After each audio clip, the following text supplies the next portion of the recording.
Is one the same in the pay structure as in like you get show and a win purse, or do they structure Yeah, it a little yeah. differently? They Well, look, I can't speak on terms of the run, but I know, yeah, with general deals that I've heard from Bellator and UFC compared to the One Championship, yeah, they're the same, similar structures. But then I think after sort of your first contract is when people sort of start to make their own deals, and it's good now because people are starting to, like guys like Israel Adesanya, guys like Conor McGregor, they're really starting to change the game. John Jones, they're starting to say, boys, like get your money's worth, get it, get it. You know what I mean? And I like that, you know. I mean, I want to see more guys doing that because unless someone takes a stand, like a powerful fighter takes a stand and says, guys, like we're all in this together. Let's we're all just going to keep getting ripped off because let's be honest, we are all getting ripped off. The brands like the UFC and that are making millions and millions of dollars every show, and like they're paying the fighters like not even a 10% of what they make.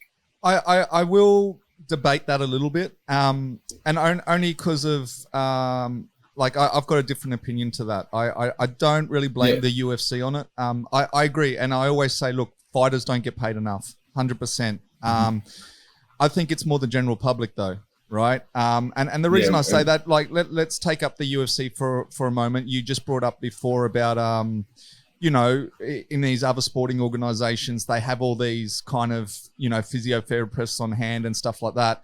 The UFC have tried to do that now with their performance institutes, right? So they have like a multiple performance institutes now, one in Shanghai, one in Vegas. Obviously, you got to get there, but, the athletes there, they get to eat for free. They've got sports doctors on hand, and all of it is for free for these athletes. It's there. They've got, the cryo. They've got everything there.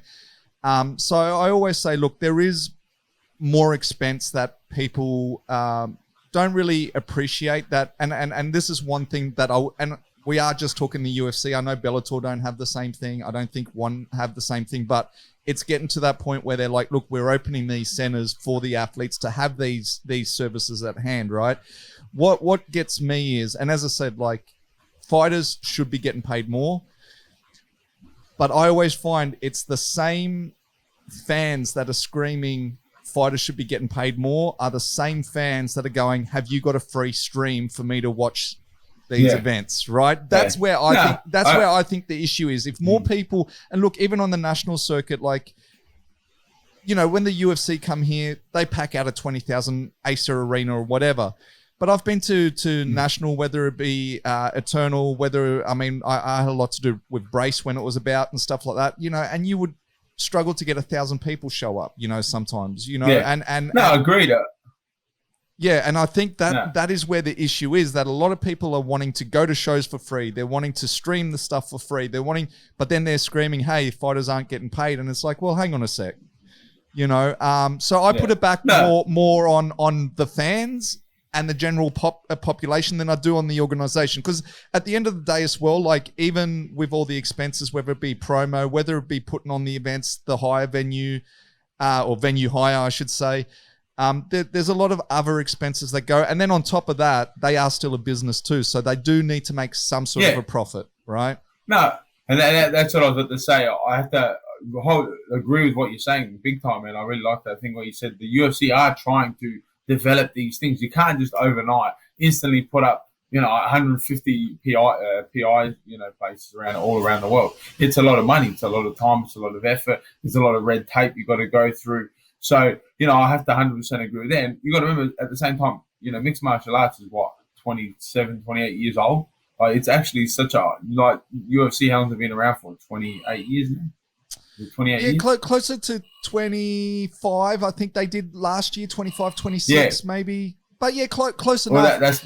But on that same token, it was only 2-3 years ago that they finally got it legislated through New York, right? So like even like 20 years later, they're still like, even Perth. When did Perth finally allow cage fights? It was only recently.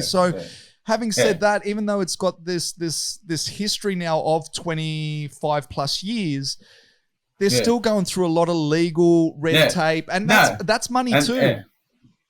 And that's what I'm saying here. Like, that's what I thought you made an excellent point. I've never heard it from that perspective, and I have to 100% agree with you. I mean, at the same time, I still have to stand by they are making millions and millions of dollars per show and paying a very small amount to the fighter. So that is where I have the issue. Like you said, it's a business.